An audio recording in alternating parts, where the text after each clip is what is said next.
Good morning and welcome back to Real Talk with Tamara. As you guys come into the room, please hit the like button.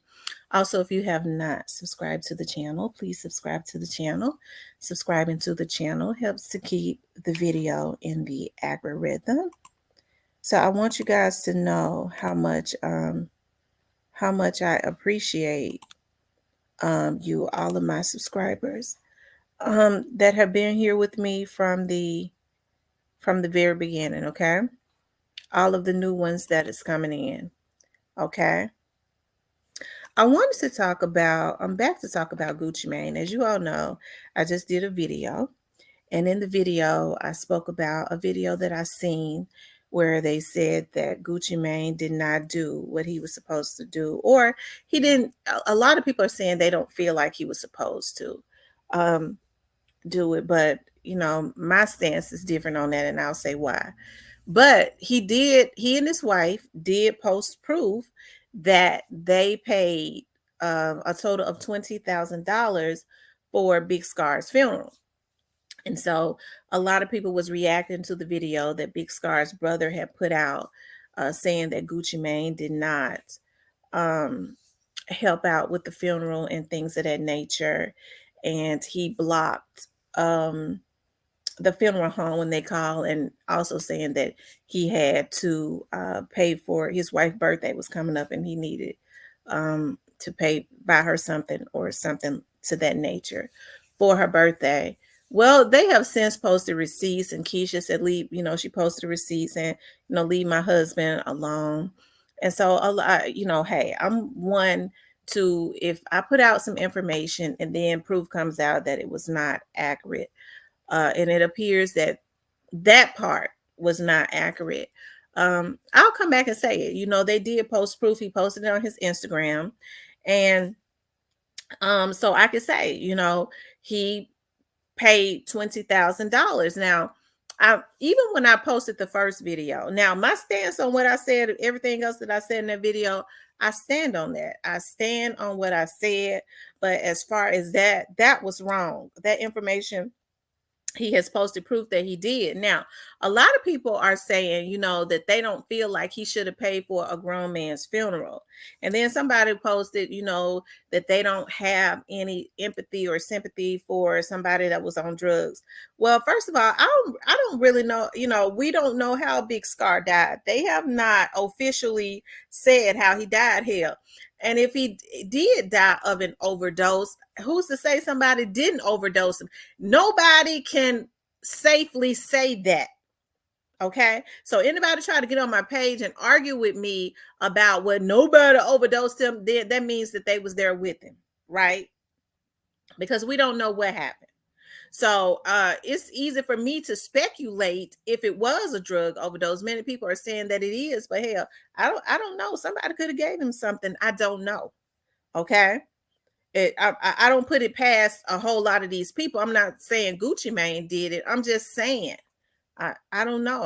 When I talk about that, I don't really necessarily have overdose and Scar. I don't have Gucci Mane in mind. I be having somebody else in mind. Okay, but he did pay for the funeral. I had to come back and correct that, but.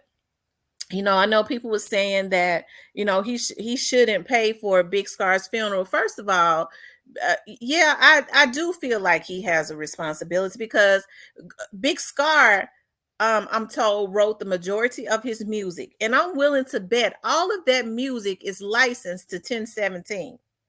I'm willing to bet Gucci Mane and his sons and children and wife will benefit off of Big Scar's music for years to come. To me, that ain't necessarily right. And when people say, well, you don't know if he had insurance on Big Scar, you don't know if he licenses music. Do I believe that Gucci Mane is a damn fool? Hell no. Gucci Mane in this business to make money.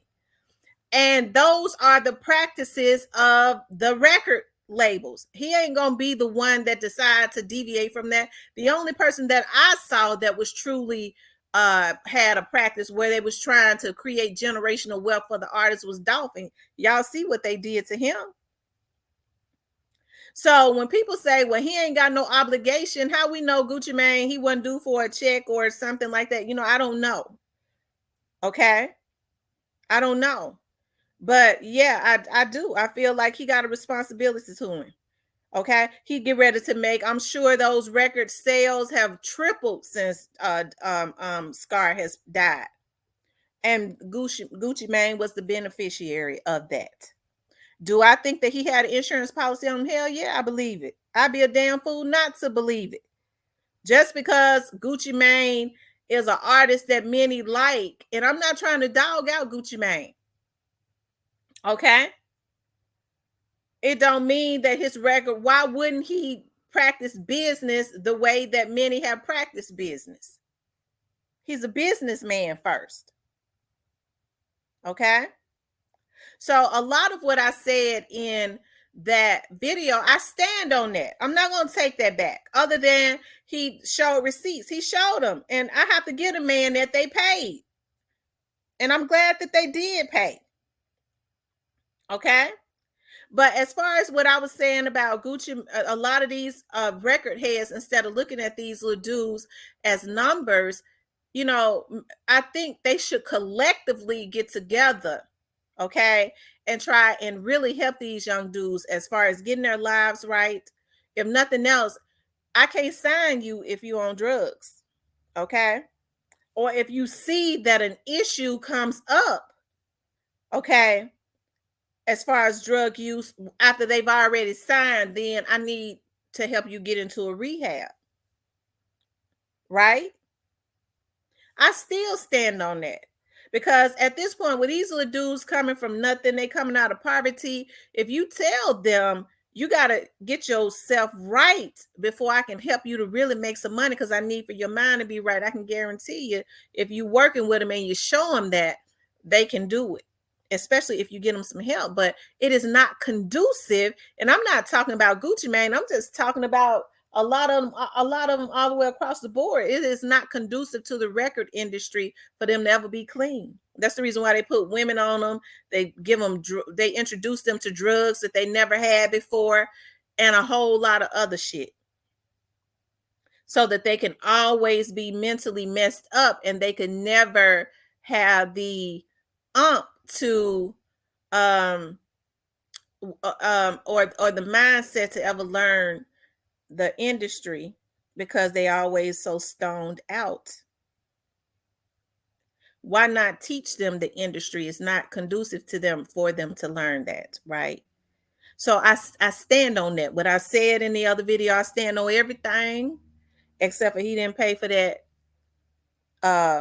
funeral, because he and his wife posted proof that they did. Why the young man said that, I don't know. I don't know what's really going on. Did he ask for the chain back? He probably did. But even if he was going to ask for the chain back, I don't know if that was the time for him to ask for it back. Hey, I can't control what a person does. I don't try to, right? But I can't. For me, I would say maybe it was too early. If that's what he did, if he asked for that chain back, right? And I would have to think, if he asked for it back, maybe it ain't paid for. I don't really know. I don't know if that's true, why he did that, why he asked for it. And that may have got a lot of emotions flowing in the atmosphere.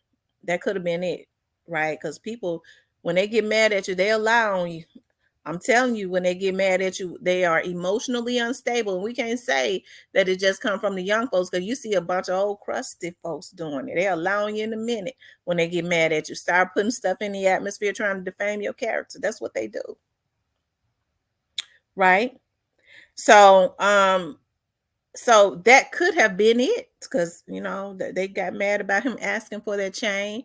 And so maybe that's why they said that. I'm not upholding that, because it was wrong to lie.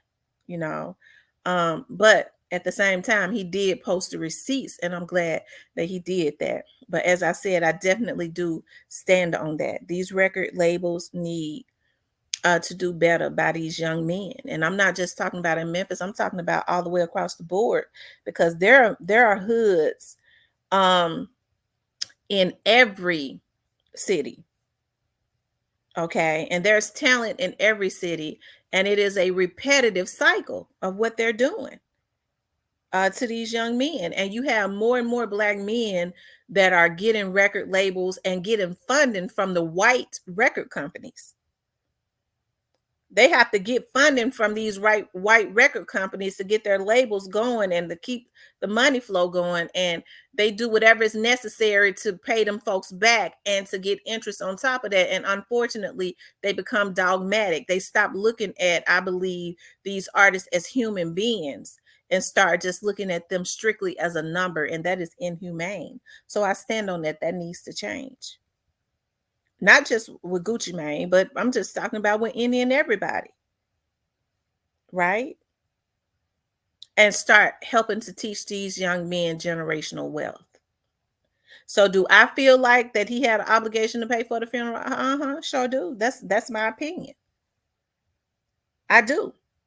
I don't see nothing wrong with him paying for that funeral, because he's getting ready to benefit off of young Scar, him and his family, for the rest of his life while Big Scar's gone. And I'm willing to bet Big Scar family is not necessarily, if they were benefiting, they wouldn't have had to ask him for any money, right? So people don't look at that. I tend to look at things a little differently, not just because Big Scar came from Memphis. I would feel that way about any artist, because I like to see people get did right. But I understand that in a world where people don't have human feelings anymore, and they're doing inhumane things, and mental illness and stuff, and greed is at an all-time high. My type of thinking seems illogical. Oh, she illogical. She know that ain't how it's supposed to be. People are so used, and they have adjusted to doing what's wrong. They don't even know what's right no more. Right? So that's how I feel about that. But I had to come and correct that, because if I get something wrong, I'm gonna come back and correct it. Just like if I get something off somebody's page, I'm gonna say I got it from their page, okay? And I ain't gonna try to tell no lies like I put it, like I came up with it, or anything like that. I'm going to. That's how I am. That's how I do it. I ain't got no mental illnesses and stuff. Okay. I understand that a lot of times the wrong stuff is put into the atmosphere, and then he came back and he corrected that. So you have to give the man his just due. He did pay for that funeral, and I'm glad that he did. I have to say I'm happy about that. Okay. But anyways, I said I was going to make this video short. Again, rest in peace to Big Scar. Okay. My condolences to his family, those people that truly loved him. As I said before, it's always sad when things of this nature happen to young men like this, right? When their Big Scar was 22 years old, as I said, the first day that he died, when I was on live, I started thinking about it. I was like, wow, God gives us 75 years, and after that we're living on grace. We're living on grace anyways, but Big Scar was 22 years old, which means that the enemy, and the enemy can come in any form. I know we're dealing in a spiritual battle, a spiritual warfare. But I said the enemy stole about 50 years of his life, right? And that's why I think, people need to become humane again, because everybody go through stuff. You have folks that are alcoholics. You have people that are drug addicts. And I know a lot of people, we're in an age where people just want to mind their business. But if you got the ear of somebody, try to tell them what's right. At least try to tell them what's right. If you can, if you got their ear, to try to help save their lives. And people are not doing that anymore. I'm not saying just walk up to somebody that you don't know and say, man, you need to get off drugs. No, if you got their ear, if they got respect for you. and you see them going in the wrong direction. And these record heads got these little dudes' ears because they look at them as being the person that could help them to get money. Do them right. Tell them what's right, because a lot of them ain't had that at home and help to save their lives. I stand on that. Okay. But anyways, you guys, please like, share, and subscribe. I'll talk with you later.